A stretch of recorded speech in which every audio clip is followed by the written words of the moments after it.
A half-mile-long wall, gates, security personnel at the entrance. 1,300 people have locked themselves in here against the rest of the world in the gated community Naval Square in Philadelphia. The wall runs around the entire neighborhood with only one access point. If you want to go through, you have to get past a security check first. Even us. Hi, we're from the German television show. Yes. Ben told me that I get some kind of pass. You can only go in if you have a visitor's pass. The guard post is manned 24 hours a day. What's your name? Hillary. Oh, what is it? 36-year-old Shelley has been working as a security guard for the gated community for the last 2 years. Only visitors who've been previously announced by the residents are allowed in. Shelley has that information on her computer. We ask everybody where they're going. We get their name and then we'll call the resident. Sometimes you get people like, oh, well, they live right over there. Well, where they live? Well, who's their name? And if they can't tell me, I'll just send them right on back. And you come back when you're not. There are some problems with the next lady. I didn't see you in the records for coming this week, so can you call her? Since none of the residents can be reached, Shelley asks a colleague. 303 Surgeon General. Do they have a physical therapist coming every week? Still car? Okay. I'm just making sure before I give her the pass. All right, thank you. Finally, Shelley can let the lady through. Security comes with a price tag. These properties cost between $300,000 and $950,000, something most people can only dream of. I love them. If I can afford them, I would do it. Really. I like the security about it. I love everything about it. I love that my children will be able to run around without worrying about anything, because I live in the hood, so we don't have that. We have an appointment with a Swiss German and her American husband. What brought her here? You always want to have breakfast first, don't you? Yes, please. Marissa has been living in the gated community with her husband Chris, their dog, and their child for about a year. The family moved from California to Philadelphia because of work. Marissa was not very enthusiastic about this in the beginning. In the beginning, I was a bit uneasy because of the move to Philadelphia. I was pregnant with Jacob, and we had heard the city wasn't so safe. For this specific reason, the young family explicitly searched for a safe residential area that was still in the city. The gated community, I think, affords us that. And of course the privacy and the beauty of it, which is quite a beautiful area to live. And just across the street there, it's probably not, it's probably a little rougher. In fact, Philadelphia struggles with crime, poverty and drugs in some of its neighborhoods.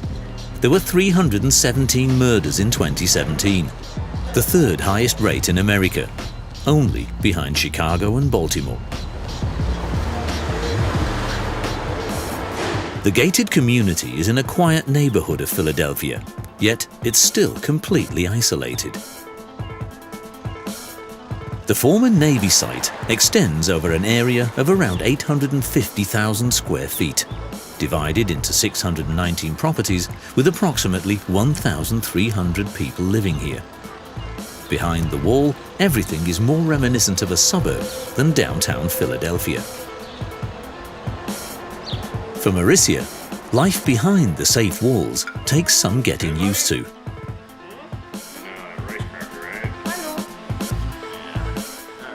In the beginning, I thought it was strange that you have such a badge and are so shielded, and the guests also have trouble getting in.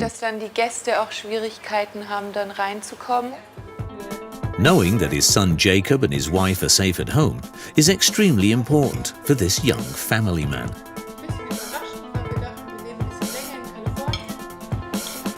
I think for, like anybody else, in order to go to work and be able to immerse yourself in your job and do very well at it, you need to have that peace of mind that your family is safe back home. Midday. Time for Jose to do his round in the community. I gotta make sure when I'm walking, I gotta look that way, make sure nobody jumping the gate. In contrast to Shelley, Jose works outdoors. He does his rounds several times a day, but he's unarmed. Since it's mixed for old and young and kids, it's better for me not to have an arm, because you don't want to make a mistake and hit an innocent person, but... He also keeps order. There are a few rules that make the community work. Every visitor receives a day pass, for instance. Jose therefore checks the pass's date to make sure they hadn't overstayed, and catches the first offender. Shelly, can you check this car for me? Okay. A Ford, a regular car Ford. Black. The pass is flipped over, which means Jose cannot check the date. This might get expensive. So she'll call them, check it out, make sure the car is okay, and make sure they know they need to pass. If they don't come in 40 minutes to half an hour, then we start restoring because There are also restrictions for the residents. On beautiful days like this one in particular, the Kessler-Hoover family would normally have a barbecue, but... I start barbecuing out back, not understanding that that is a hard and fast rule. Later, security pulls up and, hey, put that out, you're not allowed to barbecue. So, yeah, there are some rules that can be a drawback. An open fire could be a safety hazard. Therefore, they prefer to make use of the nice weather for a walk with the dog in the community park.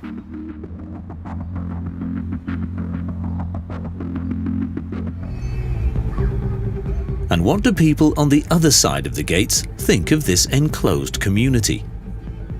Those who live on the dangerous side of Philadelphia. Do they feel excluded? Everything is high around here now. Like the inflation on the price of everything around here is like times 10. So if you walk over like probably like a few blocks down this way, you can buy the same thing for like $4 cheaper. As a rule, I think they're a little bit too isolationists. You know, it tries to protect people from what they think is sort of the bad element, but I think it just increases the schism between communities when you have those kind of gated communities. So I'm not a fan of them, but then again, I'm not a coward. With the arrival of the gated community, rent in the neighboring community has risen, but they also see some benefits from it. Diana Wallach is also a member of the community and does some grocery shopping for dinner at the new organic grocery shop around the corner. How are you? I think the population in the gated community brought new stores. And above all, money. You know, a lot of people who are looking for housing that's in a gated environment, you know, have the means to spend a little bit more money and are concerned about what their children eat and what their animals eat for that matter. So our business is definitely supported by a lot of the people on the block at Naval Square. Diana is heading back there right now. As a resident, she doesn't have to register with Shelley. When we first moved in, we had a clicker that would lift the gate so we could come in. Now they've changed the system to a sticker that automatically is read by a computer system and lets us in. The 40-year-old writer has lived in Naval Square for 8 years with her 2 children and husband, Jordan.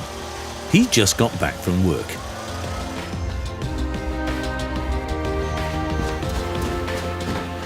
Hey, Dee. Yeah? I'm gonna go to the gym really quick, okay?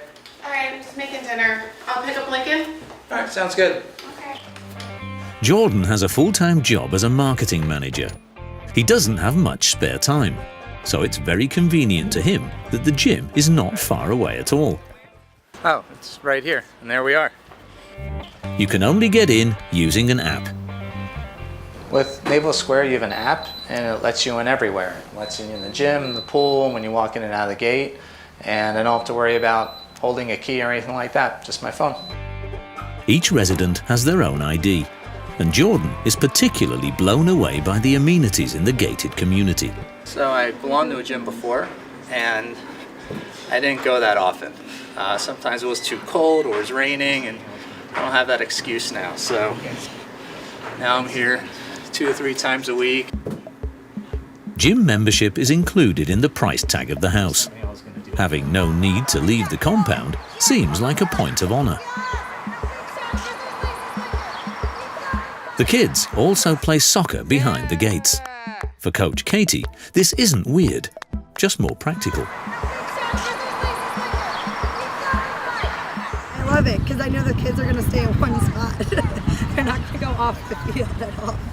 Nevertheless, the sense of isolation that's picked up from behind the gates is evident. How does Jordan feel about that?